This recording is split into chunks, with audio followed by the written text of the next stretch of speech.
I'm David Hamilton, and today we're going to talk a little bit about integrity testing. What is integrity testing? Integrity testing is a method used to investigate corruption of law enforcement officers. It is a sting operation, a situation created to test a subject officer's adherence to the law and/or department guidelines.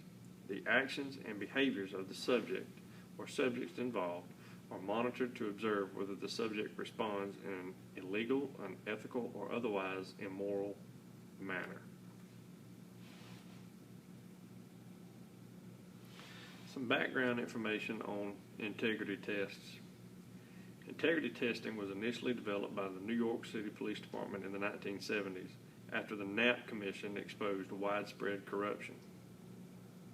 ABC News conducted an integrity test in Miami during the 1970s, also where 31 wallets with money and identification were turned over to 31 officers by role players. 9 officers kept the money and were fired and/or prosecuted. In the 1990s, ABC News repeated this integrity test at the Los Angeles Police Department and the New York City Police Department. In this test, 20 wallets with money were turned over to officers of the Los Angeles Police Department, and 20 wallets were turned over to officers of the New York City Police Department. All 40 wallets were returned without any money missing. What are some of these results? It's not clear if it's because officers are more ethical or if they suspected they were the subject of a sting operation.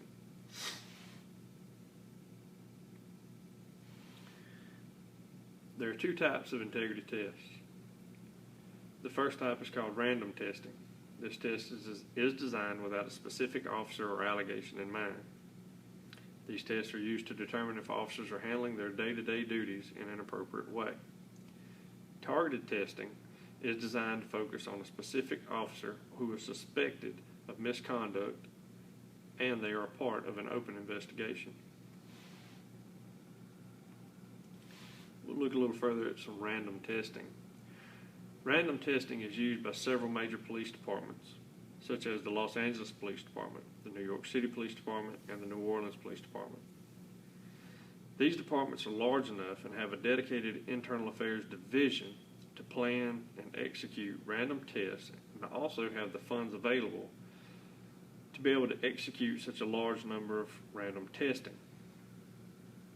There are 2 different views on random integrity tests. One view is that random tests are distasteful and unnecessary and that they can undermine trust, waste resources, and be detrimental to the morale of the agency. The other view is that random testing is necessary to ensure law enforcement officers do not abuse their powers and that they are also necessary to maintain integrity in a police organization. Random testing is generally used to identify minor misconduct or in order to identify training deficiencies or skill gaps.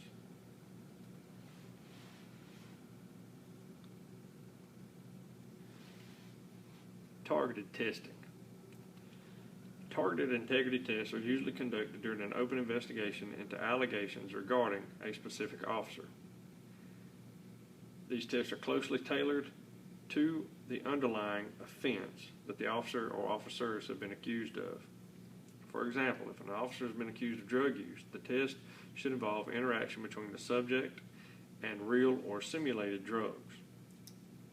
Targeted tests are intelligence-based and are generally used for serious misconduct and criminal matters and should only be used when other investigative methods such as surveillance, eyewitnesses, etc. cannot be utilized. There are benefits to targeted stings. The officer or officers engaged in criminal behavior can be identified, prosecuted, and removed from a law enforcement career, and arresting an officer as a result of a targeted test can serve as a deterrent to other officers who may be contemplating criminal behavior. As with random testing, some believe there are problems to targeted integrity testing, such as destruction of agency morale, if the tests are not conducted in an ethical manner.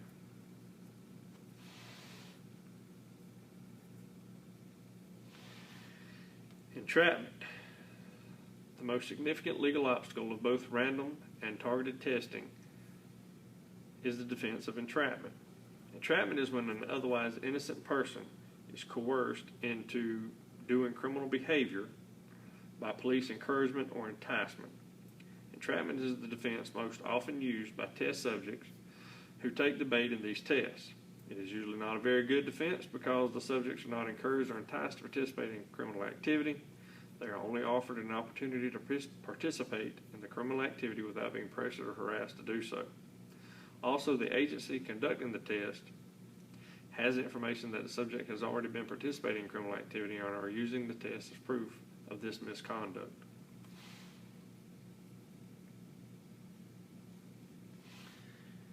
If something can go wrong, it probably will.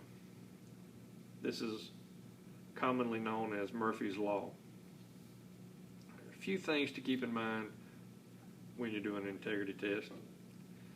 Complex and difficult and sometimes dangerous investigative situations that you will be placed in because you are investigating an armed officer. You need experienced investigators and sometimes managerial expertise and legal advice. The potential problems are enhanced by confidential informants or the use of undercover officers.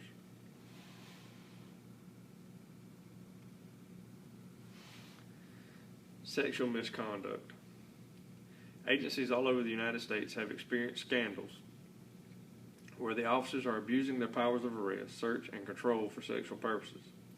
There are many scenarios in which this can occur, but the most prevalent is when an officer conducts a traffic stop and requests sexual favors from the driver in exchange for overlooking the violation for which they have been pulled over.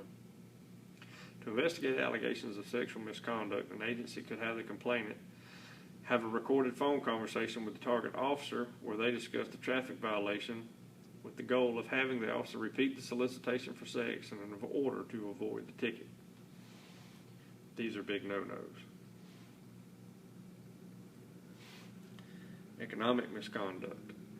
Economic misconduct is one reason that integrity testing would need to be used in an agency. When the economy is bad, local governments lose revenue and may not be able to fully fund law enforcement agencies. In turn, this negatively affects the officers, especially if they were depending on income compensation and they find themselves in financial difficulties. Some types of income compensation that may stop when agencies are not fully funded are overtime, use of take-home vehicles, rent subsidies when living in apartment complexes, or compensation for being on call. Furloughs are also an option some agencies turn to when they are having financial difficulties. These financial difficulties of officers can lead to an economic misconduct such as selling agency equipment, property, or evidence, misappropriations for personal use of funds for officer survivors, employee unions, community action grants, etc., and taking funds designated for investigations or informants.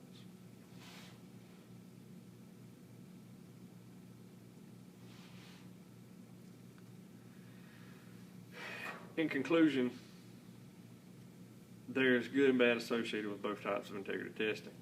Most officers have negative attitudes about any kind of integrity testing and have issues regarding privacy, deception, entrapment, provocation, and legal rights of individuals. They also feel they are unfair, intrusive, wasteful, and can be detrimental to departmental morale. When polled, the majority of police managers feel that there is a place for targeted integrity testing and investigation of wrongdoing by officers. They feel that it is better to test an officer's integrity than to ignore the possibility of corruption in the agency. More importantly, integrity testing is an effective method for building a strong case against an officer that may or may not be corrupt.